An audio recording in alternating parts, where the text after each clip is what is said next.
이번 시간에는 로프를 중간에 만들어서 고리를 만들어 보도록 하겠습니다. 지금 고리를 하나 만들고요. 아래 로프가 위에 올라가 있습니다. 이런 여기서 잡고 시계 방향으로 한번 꼬우면 팔자 형태가 되겠습니다. 팔자 형태가 되죠. 팔자 형태가 되는 상황에서 이 오른쪽 고리를 좌측으로 이동합니다. 이렇게 되겠죠. 이렇게. 이 상태에서 왼쪽 고리를 이 두 개의 고리 속으로 집어넣습니다. 집어넣어서 당겨주면 매듭이 완성이 됩니다. 중간 고리 매듭이 되죠. 여기서 카립 하나 체결해도 되고, 가방을 맨다든가 랜턴을 건다든가 여러 가지 형태로 사용될 수가 있겠죠. 다시 한번 설명해 보도록 하겠습니다. 로프를 위쪽에 올렸죠. 위쪽에 올리고 여기서 팔자 형태를 한번 꼬웁니다. 팔자 형태를 만들었죠. 이 상태에서 팔자 형태가 맞죠. 이 상태에서 오른쪽 고리를 왼쪽으로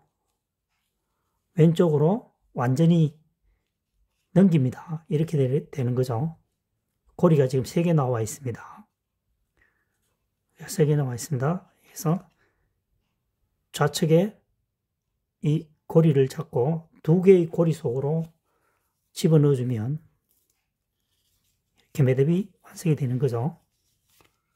중간 고리입니다. 이것은 위로도 풀리지 않고 아래도 풀리지 않습니다. 다시 한번 설명해 보면요.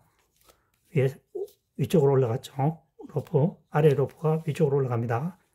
여기서 중을 잡고 팔자 매듭으로 만들어줍니다. 팔자죠. 여기서 오른쪽 로프 고리를 좌측으로 완전히 이동시켜 줍니다. 이렇게 되는 거죠.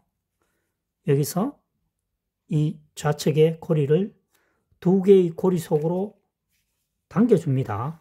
이렇게 되는 거죠. 이렇게 되면은 중간 고리가 매듭이 완성이 됐습니다. 위에서도 단단하고 아래에서도 단단하죠. 아주 견고한 중간 고리 매듭이 되겠습니다. 카라비나를 걸거나 랜턴, 가방을 걸거나 다용도로 사용할 수가 있겠습니다. 푸는 방법은 역순이겠죠. 2개의 줄을 잡아 당겨주면 되겠습니다. 마찬가지로 2개의 로프를 당기면 되겠습니다. 2개의 로프를 당겨주면 되겠습니다. 자연스럽게 풀리게 되죠. 이번 시간에는 비닐을 잘 경우 똑바로 일자로 자르고 싶다면 이 방법을 선택해 보시기를 바랍니다. 비닐 가위를 가지고 잘 잘리지가 않습니다. 비틀어지죠? 이때는 신문지를 이용하면 좋겠습니다. 신문지, 종이죠. 를 집어넣고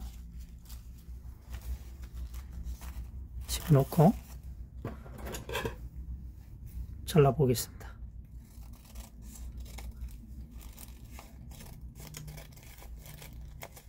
깔끔하게 잘리고 있습니다. 잘렸죠? 잘렸습니다. 현재 자를 때 이 칼날이 완벽하게 날카로우면 가능할 수도 있겠지만 지금 그렇지 않은 경우는 이 접혀 있는 거죠.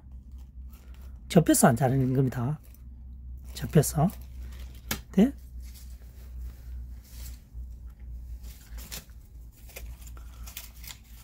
신문지를 이용할 때는 지금 보시다시피 종이가 평평하잖아요. 평평한 상태입니다. 평평한 상태이기 때문에 이것을 빠른 속도로 잘라주면 문제없이 잘립니다. 네? 이것을 매우 천천히 자르게 되면 씹힐 수도 있겠죠. 그래서 이것을 당겨주기, 서로 비닐도 마찬가지로 종이 위에 얹혀서 서로 당겨주는 역할을 하기 때문에 잘 잘리고 있습니다. 위에는 역시 안 잘리겠죠. 그래서 비닐을 자를 때는 신문지나 종이를 이용해서 위에 완전히 감싼 후에 잘라주면 똑바로 일자로 잘라진다는 것을 시연해 보았습니다. 누구나 알고 있는 사실일 수도 있겠지만 미처 생각을 못하는 경우가 많다는 것이죠. 한번 시도해 보시기를 바랍니다. 이번 시간에는 중간 고리 매듭을 쉽게 만드는 방법에 대해서 설명을 해보도록 하겠습니다. 위에서 내려오는 로프, 아랫부분에 있는 로프입니다. 두 개의 고리를 만들었습니다. 고리, 오른쪽 고리를 좌측으로 아래로 넣습니다. 그리고 아래에 있는 로프를 좌측으로 이동합니다. 그러면은 로프 두 개가 지금 11자 형태가 되죠. 중간에 나란히 평행선을 놓습니다. 이 상태에서 위에 고리를 아래의 고리 속으로 집어넣게 되면 중간 고리 매듭이 완성이 되겠습니다. 다시 한번 해보겠습니다. 그래서 이렇게 하면 고리가 두 개가 되죠. 그래서 우측에 있는 고리를 좌측으로 아래로 넣습니다. 아래로 넣고 반대편에 오른쪽 로프를 좌측으로 이동하면 11자 형태가 된다고 했죠. 11자 형태가 됐습니다. 이 상태에서 위에 있는 고리를 당겨서 아래의 고리 속으로 집어넣게 되면 중간 고리 매듭이 완성이 되겠습니다. 다시 한번 설명해 보도록 하겠습니다. 위에서 내려오는 로프, 아래의 로프를 접게 되면 두 개의 고리가 만들어집니다. 우측에 있는 고리를 좌측으로 이동해서 아래로 내려가야 됩니다. 반드시 내려갔죠. 중간 지점을 잡아주고 아래의 로프를 좌측으로 이동해서 11자 형태를 만듭니다. 평행하게 됐습니다. 여기서 위에 고리를 아래의 고리 공간으로 집어넣게 되면 중간 고리 매듭이 완성이 되겠습니다. 되겠죠? 푸는 것은 당겨주면 자연스럽게 풀리겠죠.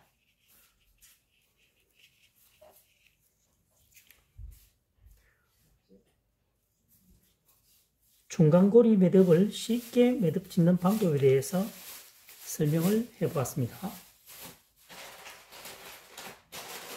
이번 시간에는 가정에서 스팀 다림이나 전자레인지를 추가적으로 사용할 때 멀티코드를 뽑아서 사용하는 경우가 있는데 누전 차단기가 부착되어 있는 것을 구매했으면 좋겠다는 바람과 함께 전격이 10A, 16A가 있는데 뒷면에 보면 말이죠. 뒷면에 16A를 선택하는 것이 굉장히 안전에 도움이 된다는 얘기를 하고 싶습니다. 전격이라는 것은 전압의 한도를 말하지만 쉽게 표현하면 100kg를 견딘다는 얘기고 160kg를 견딘다고 하니까 차이가 엄청난 거죠. 60%가 더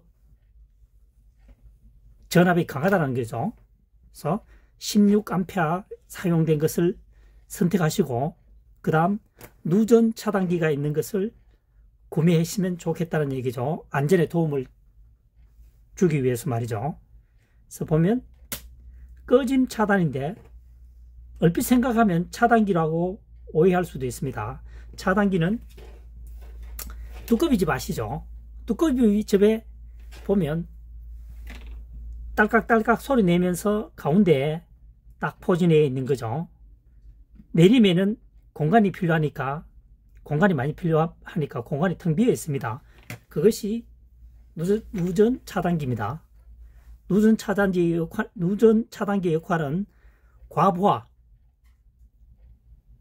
전압을 많이 잡아 당겼을 때 합선 차단한 효과가 있으므로 누전 차단기가 부착되고 16A가 되어 있는 것을 선택하는 것이 굉장히 좋습니다. 저도 주변에 전기 코드를 보니까 거의 10A 되어 있더라고요. 10A. 일반 소비자들은 10A, 16A 관심 별로 없죠. 지금부터는 10A, 16A에 관심을 가져야 합니다. 조금 전에 말씀드렸다시피 100km를 견디는 것과 160km의 전압을 견디는 것은 엄청납니다. 차이가 60%를 더 견딘다는 거죠. 그래서 반드시 16A를 구매하시는 것을 추천합니다.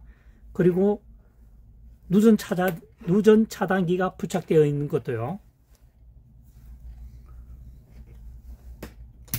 단순히 켜고 끄는 겁니다. 꺼짐 차단은 차단기가 아닙니다. 차단기는 두꺼비 집에서 볼 수 있는 볼록 튀어나와서 내리는 부분에는 공간이 많습니다. 이 공간이 없죠. 여기는 부착이 안 돼 있죠. 누전 차단기가 아닙니다. 누전 차단기는 내리는 부분에 공간이 많이 떠 있습니다. 직사각형으로 되어 있습니다. 그래서 안전한 생활을 부탁드리겠습니다.